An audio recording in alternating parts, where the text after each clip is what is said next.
अस्सलाम वालेकुम। आज के इस पार्ट 3 वीडियो के अंदर हम बात करेंगे कैसे green house gases global warming cause कर रही हैं और ग्लोबल वार्मिंग हमें बाद में लेड करता है क्लाइमेट चेंज की तरफ। तो सबसे पहले डिस्कस हमने किया था कि ग्रीन हाउस गैसेस क्या हैं। तो हमने डिस्कस किया था हमारे पास different type of gases environment के अंदर एग्जिस्ट करती हैं नेचुरल एनवायरनमेंट के अंदर, जिसमें मीथेन, जिसके अंदर CO2, जिसके अंदर H2O यानी वाटर वेपर्स, नाइट्रोजन, ऑक्सीजन और ये सारी गैसेस हमारे पास मौजूद हैं। और ये गैसेस किस तरह सूरज की रेडिएशंस को जो ज़मीन की तरफ आते हैं और ज़मीन से रिफ्लेक्ट होके वापस आसमान में यानी स्पेस में जा रहे होते हैं, उनको वो आउट नहीं होने देते, जिसकी वजह से वो रेडिएशंस ट्रैप हो जाती हैं और हमारा जो टेम्परेचर है अर्थ का वो राइज करना शुरू हो जाता है, क्योंकि हीट इनकमिंग आउट नहीं हो पा रही, हमारी इक्वेशन बैलेंस नहीं हो रही, वो सारा का सारा इनपुट साइड पे रह रहा है। तो उसका इफेक्ट है।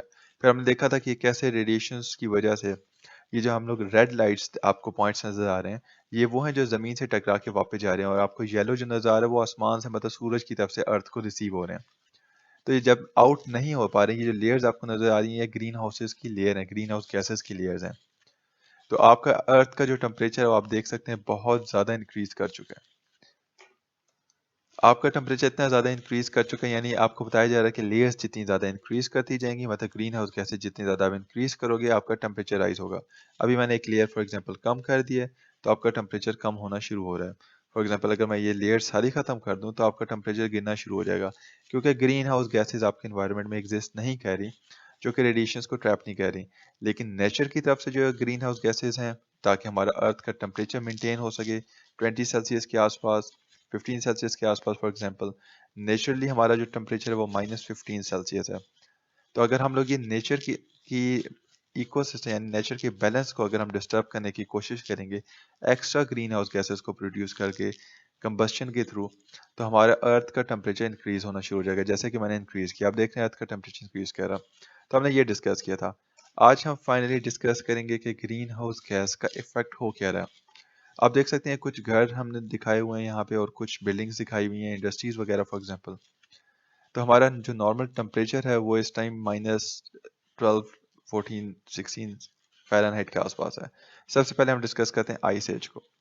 आइस एज के टाइम पे हमारे पास ग्रीन हाउस गैसेज जो हैं वो बहुत ज़्यादा कम है। तो हमारा जो टेम्परेचर है वो आप देख सकते हैं 21 या 22 फ़ारेनहाइट के आसपास है। सेल्सियस के अंदर अगर हम देख सकते हैं ये -3 के आसपास है, क्योंकि आपके पास यहाँ पे ग्रीन हाउस गैसेज नहीं है, तो जो भी रेडिएशन आ रही हैं वो सारी की सारी स्केप कर रही हैं। बहुत ही कम जो है वो रिफ्लेक्ट होके वापस ज़मीन की तरफ आ जाती हैं। आप देख सकते हैं कि ज़्यादा सारी रेडिएशन जो स्केप कर रही हैं अर्थ के एटमॉस्फेयर से, तो हमारा जो टेम्परेचर है वो बहुत कम है। तो जब हम लोग 1750s के अंदर आते हैं, मतलब हमारे पास ग्रीन हाउस गैसेज इन्वायरमेंट में आ चुके हैं लेकिन कम है स्टिल, जो हमारा इंडस्ट्रियल एरा स्टार्ट हो रहा था। तो स्टिल आपकी जो ग्रीन हाउस गैसेज ना कम होने की वजह से आपकी रेडिएशन बहुत ज़्यादा आउट हो रही हैं। तो आप देख सकते हैं कि हमारा टेम्परेचर काफ़ी कंपेरेटिवली बेहतर है लेकिन स्टिल बहुत लो है। तो अब हम बात कर लेते हैं मॉडर्न एरा की। अगर हम मॉडर्न एरा की बात करें तो हमारे पास greenhouse gases because of the combustion, जो हम लोग फॉसल फ्यूल बेस्ड प्लांट्स के अंदर कर रहे हैं या ट्रांसपोर्ट सेक्टर के अंदर कर रहे हैं, जिसकी वजह से हमारे पास CO2 प्रोड्यूस हो रहा है, वाटर वेपर्स प्रोड्यूस हो रहे हैं। तो हमारे अर्थ का जो टेम्परेचर है वो बहुत ज़्यादा इंक्रीज कर रहा है। अब देख सकते हैं आहिस्ता आहिस्ता इंक्रीज करता जा रहा है। तो ये जैसे जैसे इंक्रीज करता जाएगा तो हमारे पास अर्थ का टेम्परेचर राइज कर रहा है। इसका इफेक्ट क्या हो रहा है? इसका इफेक्ट क्या हो रहा है कि ये सारी रेडिएशन यहाँ पे ट्रैप हो रही हैं, तो हमारा टेम्परेचर राइज हो रहा है। इस टेम्परेचर राइज होने की वजह से हमारे पूरे ग्लोब का ये टेम्परेचर राइज हो रहा है। हमारे ग्लेशियर्स मेल्ट कर जाते हैं। ग्लेशियर्स मेल्ट करते हैं तो उसकी वजह से क्या होता है कि पानी का जो लेवल है यानी वाटर लेवल है, जो ओशियन का लेवल है, सी लेवल, वो राइज करता है। वो भी राइज करेगा तो आपके जो काफ़ी ममालिक हैं जिनका जो ओशियन के साथ जो डिस्टेंस है, फॉर एग्जांपल जिसको आप कहते हैं कि वो कितने हाई हैं, वो कम होते हैं, तो वो सारे यानी उन सैलाब में आ जाएंगे या वो सारे ज़मीन के अंदर चले जाएंगे या पानी के अंदर चले जाएंगे। ये भी बहुत बड़ा इशू है। कंसंट्रेशन आप देख सकते हैं कि हमारे पास आइस एज के टाइम पे जो CO2 की कंसंट्रेशन थी वो 180 पार्ट्स पर मिलियन थी और CH4 0.380 पार्ट्स पर मिलियन। ये दोनों ग्रीन हाउस गैसेज हैं। N2O ग्रीन हाउस गैस इतनी स्ट्रॉन्ग नहीं है, स्ट्रॉन्ग तो है लेकिन इसकी जो कंपोजिशन है वो कम है।